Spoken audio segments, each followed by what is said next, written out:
Sabemos que, bueno, siempre se ha sabido, ¿verdad? Que últimamente, pues, la condición pandémica o epidemiológica, pues, no es la más correcta para poder realizar reuniones de forma presencial, pero damos gracias a Dios primeramente porque siempre hay un remanente de Dios que esté dispuesto a reunirse, a meditar de la palabra y, bueno, muchas otras cosas, ¿no? Sí, Alex conoce la casa donde estoy, pero bueno, él no está listo para esta conversación, así que meditar un poco acerca de la palabra y me gustaría introducir de una manera personal acerca de dos cosas. La primera de ellas, efectivamente, Alex es mi hermano, para aquellos que nos preguntaban y mencionábamos antes de dar lugar a las oraciones. También pues resido actualmente en Tijuana, como mencionó Manuel.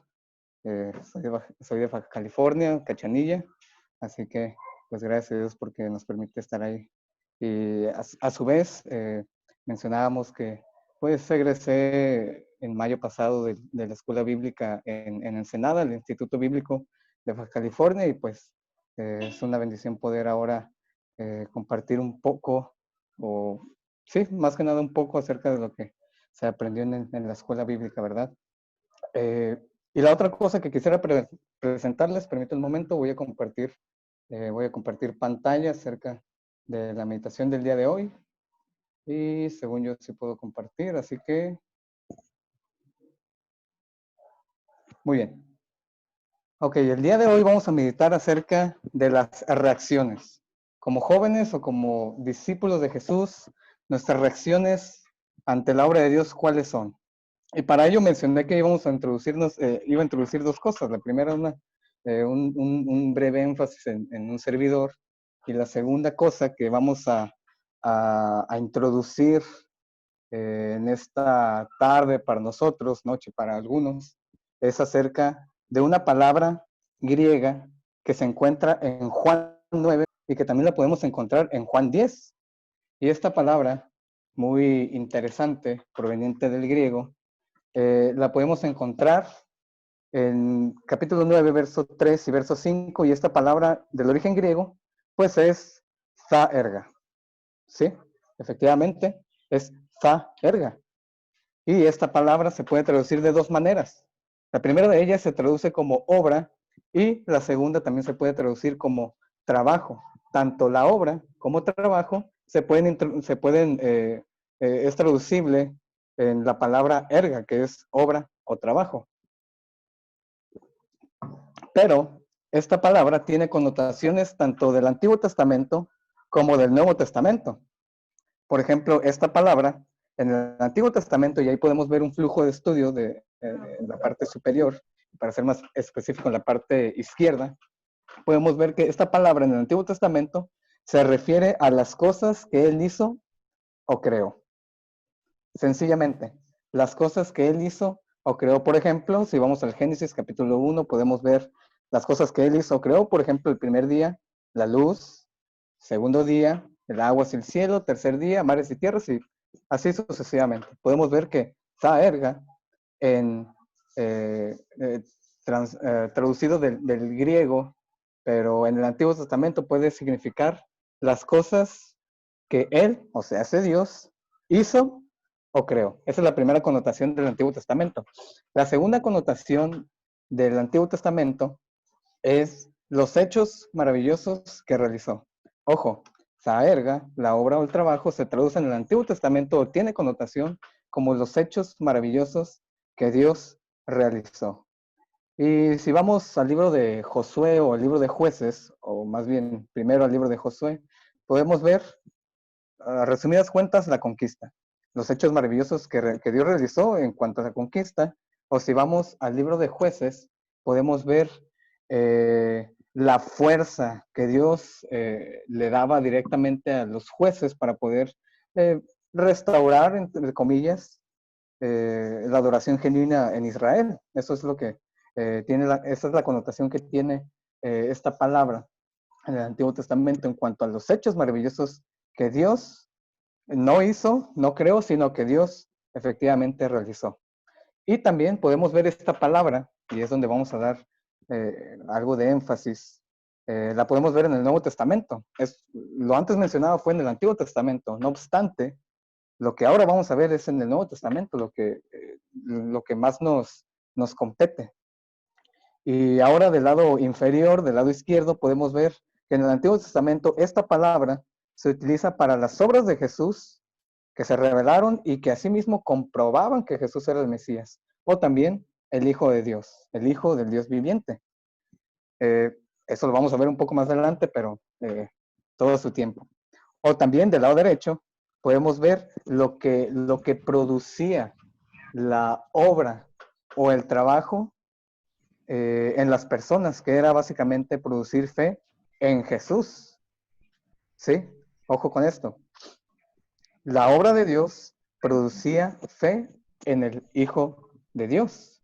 Y por eso es que esta palabra es muy interesante porque siendo de una característica, es sumamente interesante y llama mucho la atención. Y precisamente en Juan 9 y en Juan 10 la podemos ver al menos unas 5 veces en estos 2 capítulos. Para esto me gustaría que leyésemos Juan capítulo 9 hasta, sí, todo Juan 9 y posteriormente sacáramos algunas conclusiones para ver cómo era la obra de Dios en Jesús.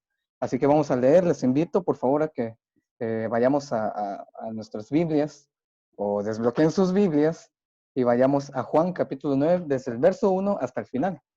Y vamos a leer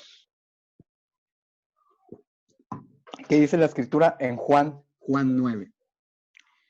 Menciona Juan y escribe relato acerca de Jesús y menciona: al pasar Jesús vio a un hombre ciego de nacimiento y le preguntaron sus discípulos diciendo: Rabí, ¿quién pecó, este o sus padres, para que haya nacido ciego? Respondió Jesús: no es que pecó este ni sus padres, sino para que las obras de Dios se manifiesten en él. Ahí está la palabra, obras de Dios. Me es necesario hacer las obras del que me envió, entre tanto que el día dura, la noche viene, cuando nadie puede trabajar. Entre tanto que estoy en el mundo, luz soy del mundo. Dicho esto, escupió en tierra e hizo lodo con la saliva y untó con el lodo los ojos del ciego. Y le dijo: ve y a lavarte en el estanque del Siloé, que traducido es enviado.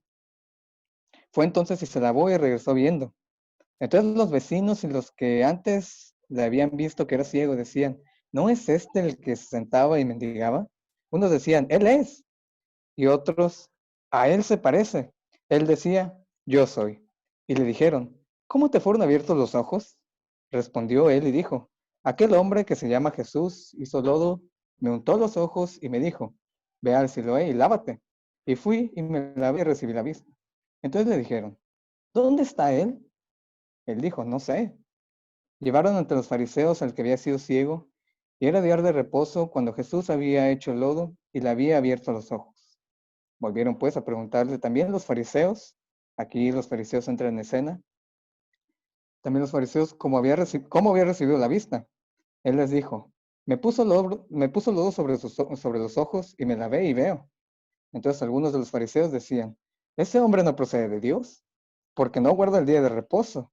Otros decían: ¿cómo puede un hombre pecador hacer estas señales? Y había disensión entre ellos. Entonces volvieron a decirle al ciego: ¿qué dices tú del que te abrió los ojos? Y él dijo: que es profeta. Pero los judíos no creían que él había sido ciego y que había recibido la vista, hasta que llamaron a los padres del que había recibido la vista, y les preguntaron diciendo: ¿es este vuestro hijo, el que vosotros decís que nació ciego? ¿Cómo pues ve ahora? Sus padres respondieron y le dijeron: sabemos que este es nuestro hijo y que nació ciego, pero cómo ve ahora no lo sabemos. O quién le haya abierto los ojos, nosotros tampoco lo sabemos. ¿Edad tiene? Preguntadle a él, y él hablará por sí mismo. Esto dijeron sus padres porque tenían miedo de los judíos, por cuanto los judíos ya habían acordado que si alguno confesase que Jesús era el Mesías, fuera expulsado de la sinagoga. Por eso dijeron sus padres: ¿edad tiene? Preguntadle a él. Entonces volvieron a llamar al hombre que había sido ciego y le dijeron: da gloria a Dios. Nosotros sabemos que ese hombre es pecador. Entonces él respondió y dijo: si es pecador, no lo sé. Una cosa sé, que habiendo yo sido ciego, ahora veo. Le volvieron a decir: ¿qué te hizo? ¿Cómo te abrió los ojos? Él les respondió, ya os lo he dicho, y no habéis querido oír. ¿Por qué lo queréis oír otra vez? ¿Queréis también vosotros haceros sus discípulos? Y le injuriaron y dijeron, tú eres su discípulo, pero nosotros discípulos de Moisés somos. Y nosotros sabemos que Dios ha hablado a Moisés, pero respecto a ese, no sabemos de dónde sea. Respondió el hombre y les dijo, pues esto es lo maravilloso, que vosotros no sepáis de dónde sea, y a mí me abrió los ojos. Y sabemos que Dios no oye a los pecadores, pero si alguno es temeroso de Dios y hace su voluntad, a ese oye. Desde el principio se ha oído decir que si que alguno abriese los ojos a uno que nació ciego, desde el principio no se ha oído decir que alguno abriese los ojos a uno que nació ciego. Si éste no viniera de Dios, nada podría hacer. Y respondieron y le dijeron, tú naciste del todo en pecado, y nos enseñas a nosotros, y le expulsaron. Oyó Jesús que le habían expulsado, y hallándole le dijo, ¿crees tú en el Hijo de Dios? Y respondió él y dijo, ¿quién es, Señor, para que crea en él? Le dijo Jesús, pues le has visto y el que habla contigo, él es. Y él dijo, creo, Señor, y le adoró. Dijo Jesús, para juicio he venido yo a este mundo, para que los que no ven, vean, y los que ven sean cegados. Entonces algunos de los fariseos que estaban con él, al oír esto, le dijeron, ¿acaso nosotros somos también ciegos?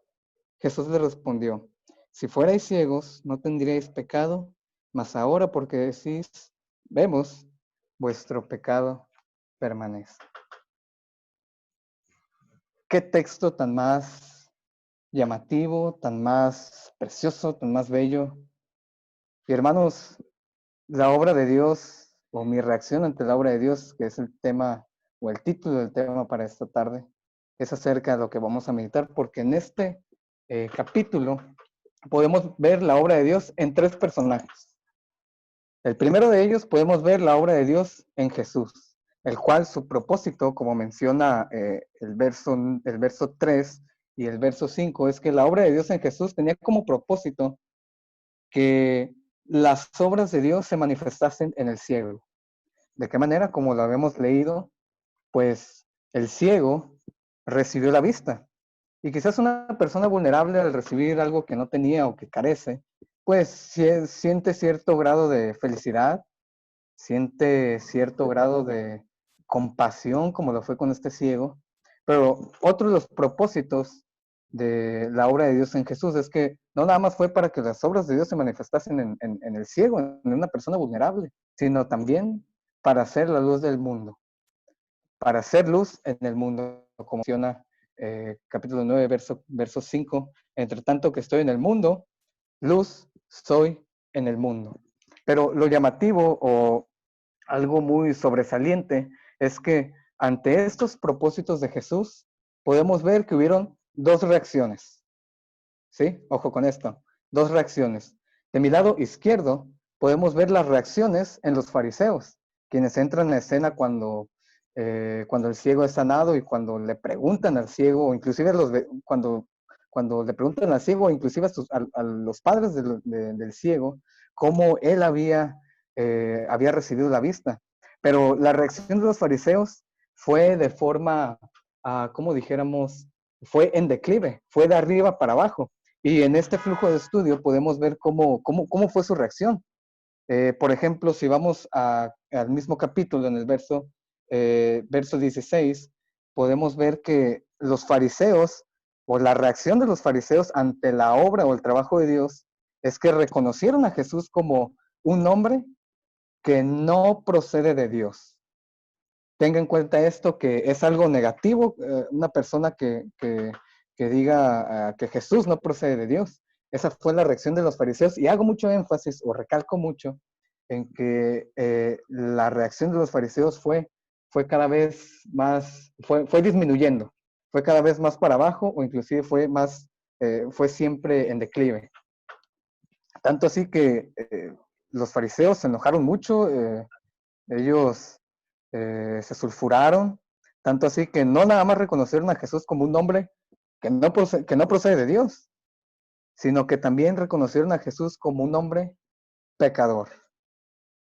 en verso 24 podemos ver cómo los fariseos reconocen a Jesús como un pecador. Menciona, entonces volvieron a llamar al hombre que había sido ciego y le dijeron, da gloria a Dios. Nosotros sabemos que ese hombre, Jesús específicamente, es pecador. O sea, no únicamente es un hombre que no procede de Dios, sino que ahora etiquetan a Jesús como un hombre pecador. Y fue tanto su declive espiritual que en capítulo 10, verso 20, podemos ver ahora ya no que los fariseos reconocen a Jesús, que no reconocen a Jesús como un hombre que no procede de Dios o como un hombre pecador, sino que van más a profundidad, y en este pasaje podemos ver que ellos acuñan el término demonio. Sí, demonio tiene y está fuera de sí, alguien que está quizás hasta cierto punto ebrio, alguien que no está en sus cinco sentidos, o inclusive alguien que tiene facultades, que carece de facultades mentales. Esa fue la reacción de los fariseos. Pero no nada más fue una reacción mental, interna, sino que su reacción fue tan brusca y tan, como dijéramos, tan personal para con Jesús que de nuevo querían apedrear a Jesús. ¿Sí? Ante la obra o el trabajo de Dios, que era sanar a un ciego en sábado, que no era lícito, los judíos alzaron otra vez piedras para apedrearlo. Esto lo podemos ver en capítulo 10, verso 31, y en todo el capítulo, inclusive el capítulo 10 de Juan, podemos ver el declive espiritual, que eso vamos a hablar un poco más adelante. Podemos ver el declive espiritual de los fariseos. Etiquetaban a Jesús como un hombre que no procede de Dios, como un hombre pecador, como un hombre que tiene demonio y está fuera de sí, tanto que alzaron otra vez piedras para apedrearlo. Pero ahora está la contraparte. Eso fue la reacción de los fariseos. Ahora, ¿cuál es la reacción del ciego? ¿Cuál fue? Bueno, vimos que los fariseos iban en picada, iban para abajo. Pero ahora la reacción ante la obra de Dios del ciego fue aumentando. Fue para arriba. Fue, bueno, no recuerdo cuál es el antónimo de declive, pero fue aumentando. Tanto así que si leemos en capítulo 9, en verso 11, podemos ver una de las reacciones del ciego. Si vamos a ese verso, podemos ver que el ciego reconoció a Jesús de una manera neutra, si podemos decirlo así, puesto que menciona este verso que respondió él y dijo, aquel hombre que se llama Jesús, o el hombre llamado Jesús, y hasta cierto punto puede ser, como mencioné con anterioridad, algo neutro, porque a nosotros, ¿cómo nos llaman? Pues obviamente por nuestro nombre, o al menos que sea un apodo. Pero el ciego que fue sanado, al llamar a Jesús por su nombre, pues no muestra ningún indicio de una reacción negativa, ni ningún indicio de una reacción positiva. Así que de entrada el ciego fue neutro. Pero en el mismo texto, pues, en el mismo capítulo 9 de Juan, podemos ver cómo, cómo el ciego ahora no reconoce a Jesús como Jesús, sino que menciona el verso 17, que el ciego utiliza el término profeta.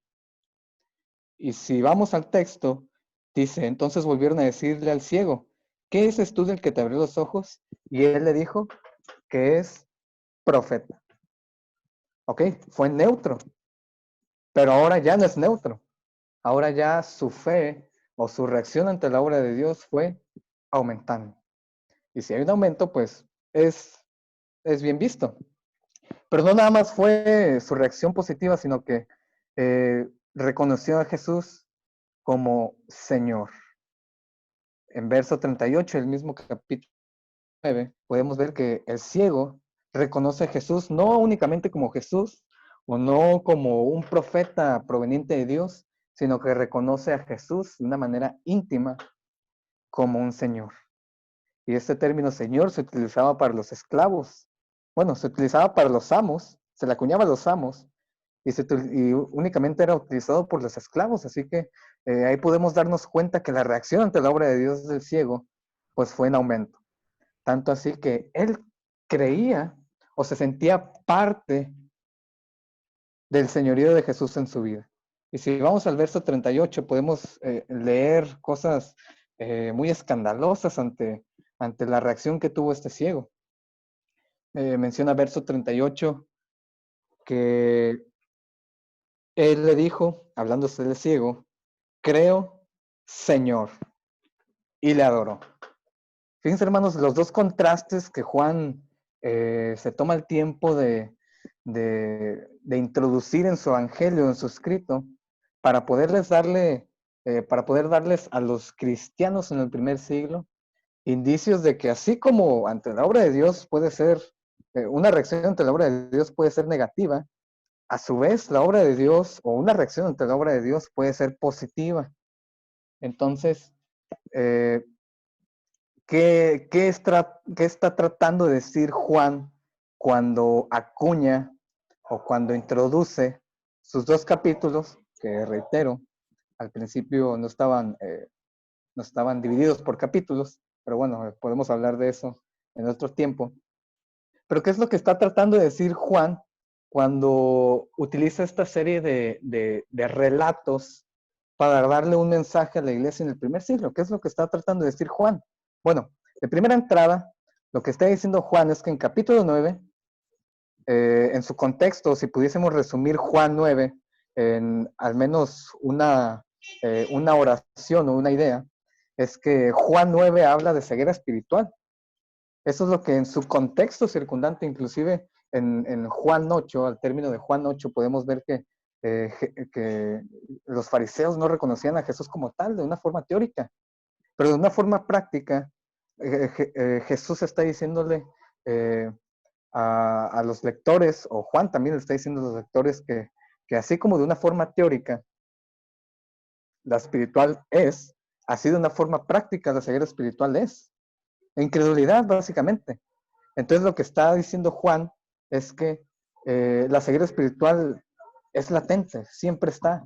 No importa qué tan teórica, no importa qué tan práctica o qué tan palpable pueda ser la obra de Dios, siempre va a haber ceguera espiritual.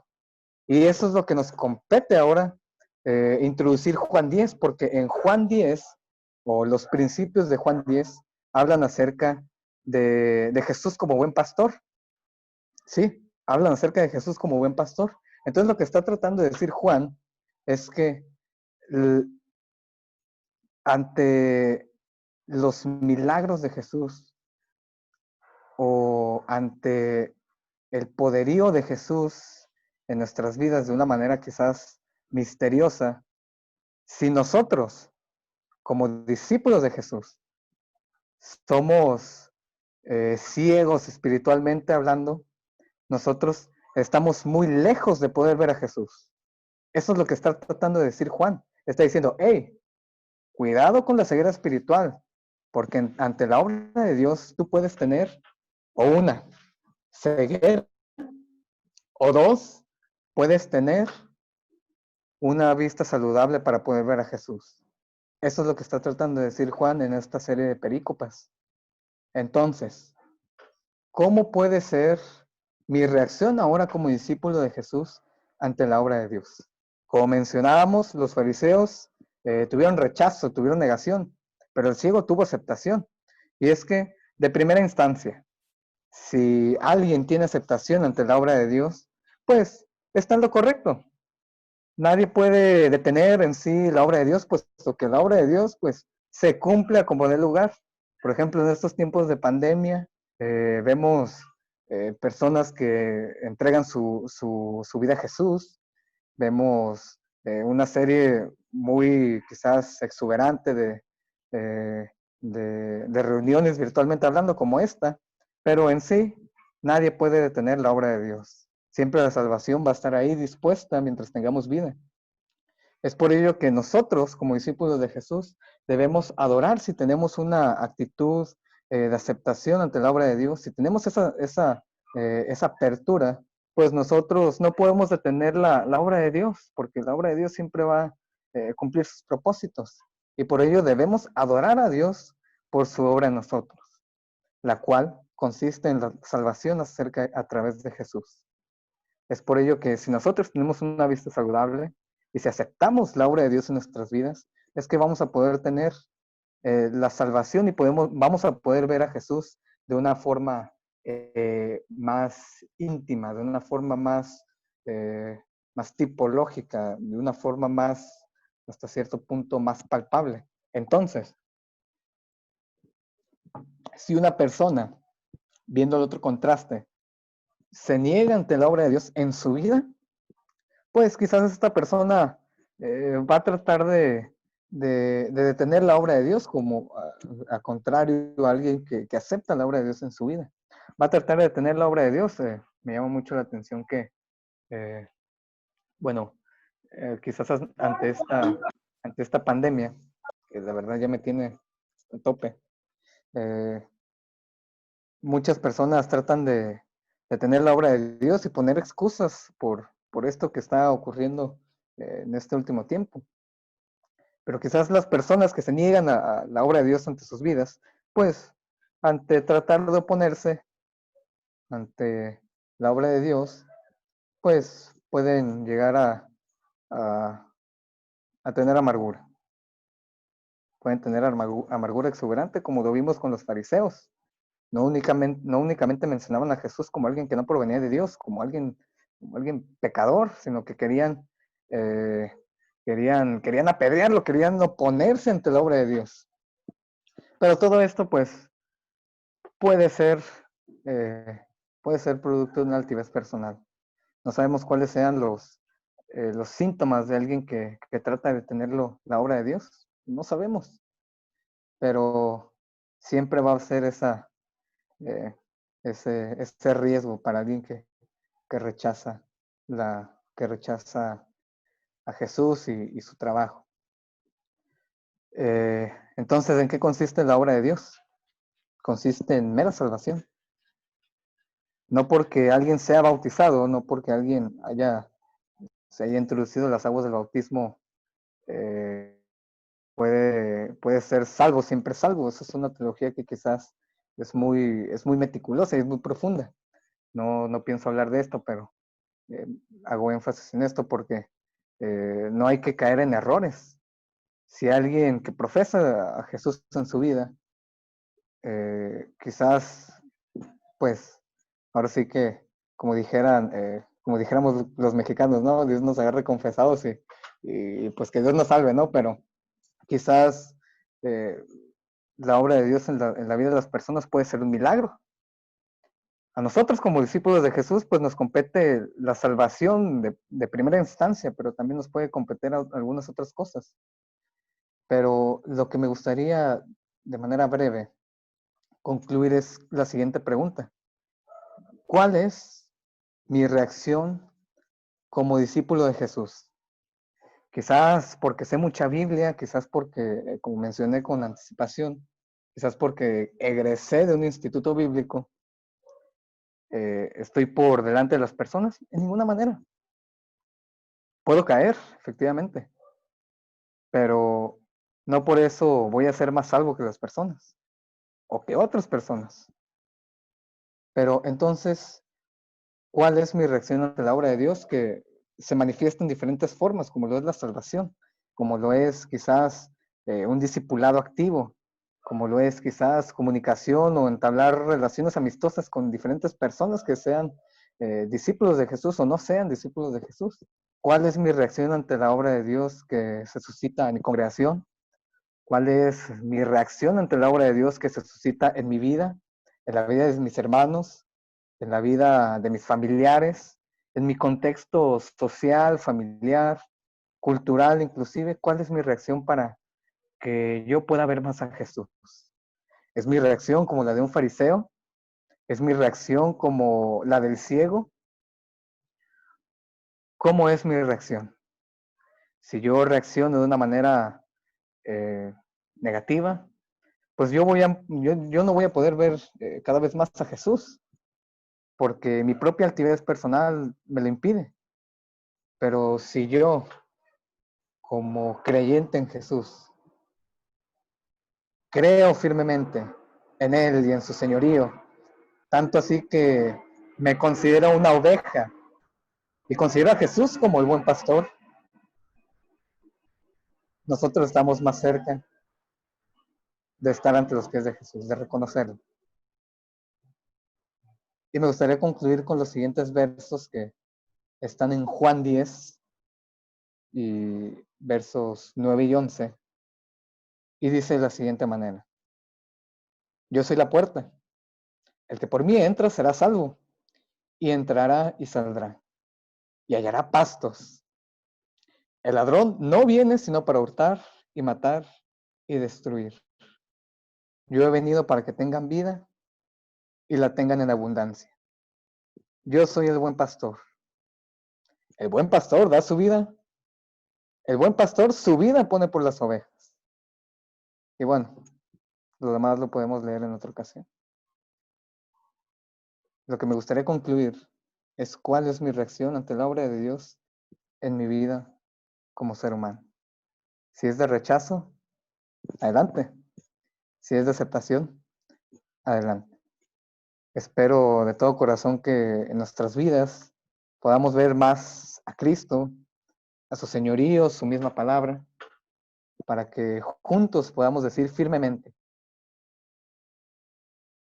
el buen pastor su vida pone por las ovejas. Hermanos, que el Señor los bendiga y esforcémonos cada vez más, menciona el apóstol Pablo, aún más, cada vez más, para poder ver a Jesús. Que Dios les bendiga.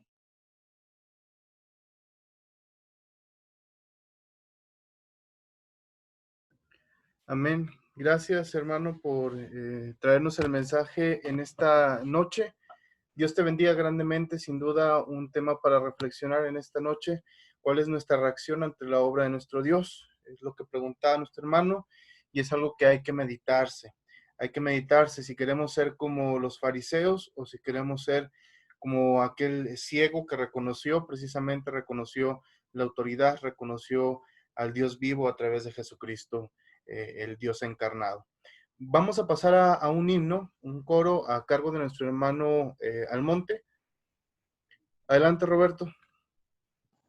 Bien, guerreros mis hermanos, vamos a tener una pequeña alabanza para glorificar el nombre de Dios. Sabemos por fe que tenemos una corona de vida que se nos dará ya en los cielos, pero no podemos dejar que esa corona nos la arrebaten. Es un himno que me gusta bastante, en realidad se llama Oh Juventud Cristiana, hacia adelante. Bien, ahí está. Vamos a cantar.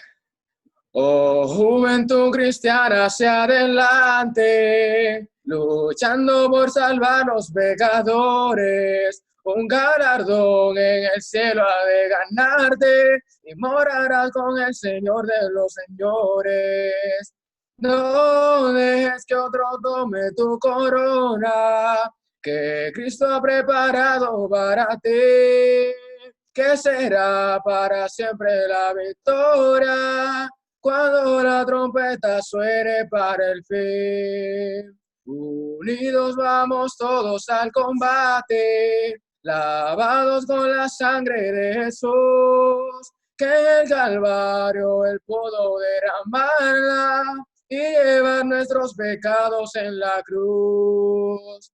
No dejes que otro tome tu corona, que Cristo ha preparado para ti, que será para siempre la victoria cuando la trompeta suene para el fin.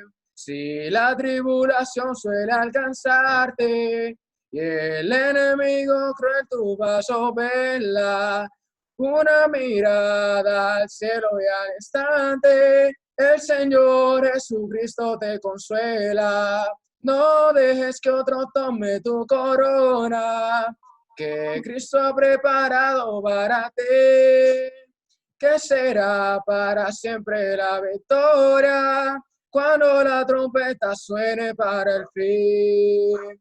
Cuando te sientas triste y afligido, acude de inmediato a Jesucristo. Él te protege y te brinda abrigo, porque su amor viene desde lo infinito.